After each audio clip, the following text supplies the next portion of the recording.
ಇದು ಒಂದು ಸರ್ಚಿಂಗ್ ವಿಡಿಯೋಸಲ್ಲಿ ಇದ್ದರಿಂದ ನಾನು ಬರೆದು ಅಪ್ಲೋಡ್ ಮಾಡಿದ್ದೀನಿ. ನಿಮಗೆ ಇದು ಇಷ್ಟವಾದಲ್ಲಿ, ಯೂಸ್ಫುಲ್ ಆದಲ್ಲಿ ಪ್ಲೀಸ್ ನನಗೆ ಲೈಕ್ ಮಾಡಿ ಮತ್ತು ಸಬ್ಸ್ಕ್ರೈಬ್ ಮಾಡಿ. ಮನಸ್ಸಿದ್ದರೆ ಮಾರ್ಗ. ಗಾದೆಗಳು ವೇದಗಳಿಗೆ ಸಮ. ವೇದ ಸುಳ್ಳಾದರೂ ಗಾದೆ ಸುಳ್ಳಾಗದು. ಗಾದೆಗಳು ಜನರ ಅನುಭವದ ನುಡಿಮುತ್ತುಗಳು. ಪ್ರಸ್ತುತ ಗಾದೆ ಮನಸ್ಸಿದ್ದರೆ ಮಾರ್ಗ ಎಂಬುದು ಕನ್ನಡದ ಪ್ರಸಿದ್ಧ ಗಾದೆಗಳಲ್ಲಿ ಒಂದಾಗಿದೆ. ಗಾದೆಗಳು ವೇದಗಳಿಗೆ ಸಮ ಇರುತ್ತೆ. ಒಂದು ಪಕ್ಷ ವೇದ ಸುಳ್ಳಾದರೂ ಗಾದೆ ಸುಳ್ಳಾಗದು ಅಂತ ಹೇಳ್ತಾರೆ. ಅದು ನಿಜ ಕೂಡ. ಗಾದೆಗಳು ಜನರ ಅನುಭವದ ನುಡಿಮುತ್ತುಗಳು. ಅವರು ಅನುಭವಿಸುವಂತಹ ಇದನ್ನು ನಾವು ಅದನ್ನು ಗಾದೆಗಳ ಮೂಲಕ ಹೇಳಿರೋದ್ರಿಂದ ಅದು ನುಡಿಮುತ್ತುಗಳು. ಪ್ರಸ್ತುತ ಗಾದೆ ಮನಸ್ಸಿದ್ದರೆ ಮಾರ್ಗ ಎಂಬುದು ಕನ್ನಡ ಪ್ರಸಿದ್ಧ ಗಾದೆಗಳಲ್ಲಿ ಒಂದಾಗಿದೆ. ಇದು ಇಂಟ್ರಡಕ್ಷನ್ ಈ ಗಾದೆಗೆ. ನೆಕ್ಸ್ಟ್, ವ್ಯಕ್ತಿ ಮನಸ್ಸಿಟ್ಟು ಕೆಲಸ ಮಾಡಿದರೆ, ವಿದ್ಯಾರ್ಥಿಯಾದವನು ಮನಸ್ಸಿಟ್ಟು ಓದಿದರೆ ಮಾತ್ರ ಯಶಸ್ಸು. ದೃಢ ಮನಸ್ಸಿದ್ದಾಗಲೇ ಗುರಿ ಮುಟ್ಟುವುದು. ಇಲ್ಲದಿದ್ದರೆ ಬದುಕಿನಲ್ಲಿ ಸೋಲು. ಯಾವುದೇ ಅಡೆತಡೆಗಳು ಬಂದರೂ ಮಾಡಿಯೇ ತೀರುತ್ತೇನೆ ಎಂಬ ಛಲ ಇರಬೇಕು. ಒಬ್ಬ ವ್ಯಕ್ತಿಗೆ ಮನಸ್ಸಿಟ್ಟು ಕೆಲಸ ಮಾಡಬೇಕು, ಅಥವಾ ವಿದ್ಯಾರ್ಥಿಯಾದವನು ಮನಸ್ಸಿಟ್ಟು ಓದಿದರೆ ಮಾತ್ರ ವ್ಯಕ್ತಿಗೆ ಯಶಸ್ಸು ಸಿಗುತ್ತೆ, ವಿದ್ಯಾರ್ಥಿಯಾದವನಿಗೆ ಅದು ಚೆನ್ನಾಗಿ ಅರ್ಥವಾಗುತ್ತೆ. ಹಾಗೆಯೇ ದೃಢ ಮನಸ್ಸಿದ್ದಾಗಲೇ ಗುರಿ ಮುಟ್ಟುವುದು.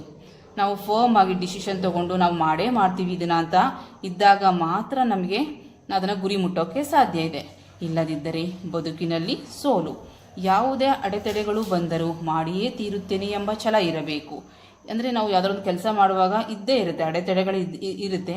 ಅದಕ್ಕೆ ನಾವು ಹೆದರದೆ ಒಂದು ಅಡೆತಡೆಗಳು ಇರುತ್ತೆ, ಅದಕ್ಕೆ ನಾವು ಲೆಕ್ಕಿಸದೆ ಮಾಡಿದಾಗ ಮಾತ್ರ ನಮಗೆ ಅದು, ಛಲದಿಂದ ಮಾಡಿದಾಗ ಮಾತ್ರ ನಮಗೆ ಅದು ಸಕ್ಸಸ್ ಸಿಗುತ್ತೆ ಅಂತ.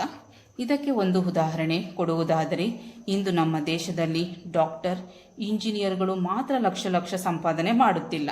ಇದರ ಜೊತೆಗೆ ಹಲವಾರು ರೈತರು ಕೂಡ ತಜ್ಞರಿಂದ ಮಾಹಿತಿ ಪಡೆದು, ಅಂದರೆ ಬರೀ ಡಾಕ್ಟರ್ ಇಂಜಿನಿಯರ್ಗಳು ಮಾತ್ರ ಈಗ, ಅಥವಾ ಬೇರೆ ಯಾವುದೋ ಒಂದು ಪ್ರೊಫೆಷನ್ ಇದ್ದ ಅವ್ರುಗಳು ಮಾತ್ರ ಲಕ್ಷ ಸಂಪಾದನೆ ಮಾಡ್ತಾ ಇಲ್ಲ.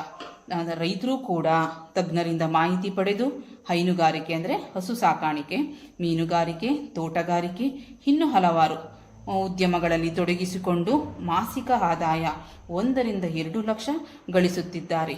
ಬಡತನದ ಬೇಗೆಯಲ್ಲಿ ಬೆಂದ ಹಲವಾರು ರೈತರು ಇಂದು ಶ್ರೀಮಂತರಾಗಿದ್ದಾರೆ. ಅಂದರೆ ಚೆನ್ನಾಗಿ ಓದು ಡಾಕ್ಟರ್ ಅಥವಾ ಇಂಜಿನಿಯರ್ಸ್ ಅಥವಾ ಬೇರೆ ಪ್ರೊಫೆಷನ್ ಇದ್ದವ್ರು ಮಾತ್ರ ಲಕ್ಷ ಸಂಪಾದನೆ ಮಾಡ್ತಿಲ್ಲ. ರೈತರು ಕೂಡ ಅವರು ಮನಸ್ಸಿಟ್ಟು ಇದನ್ನು ಮಾಡ್ತೀನಿ ಅಂತ ಹೇಳಿ ತೋಟಗಾರಿಕೆ, ಹೈನುಗಾರಿಕೆ, ಕೋಳಿ ಸಾಕಾಣಿಕೆ ಅದೆಲ್ಲ ಮಾಡಿದಾಗ ಅವರು ಕೂಡ ಮಾಸಿಕ ಆದಾಯ ಅಂದರೆ ತಿಂಗಳ ಆದಾಯ 1 ರಿಂದ 2 ಲಕ್ಷ. ನಾವು ಟಿವಿಗಳಲ್ಲೆಲ್ಲ ನೋಡ್ತಾ ಇರ್ತೀವಿ, ಮಾದರಿ ರೈತ ಅಂತ.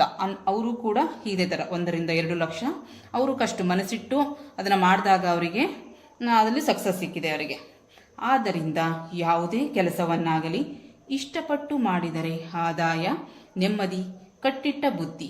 ಆದ್ದರಿಂದ ಮನಸ್ಸಿದ್ದರೆ ಮಾರ್ಗ ಎನ್ನಬಹುದು. Thank you.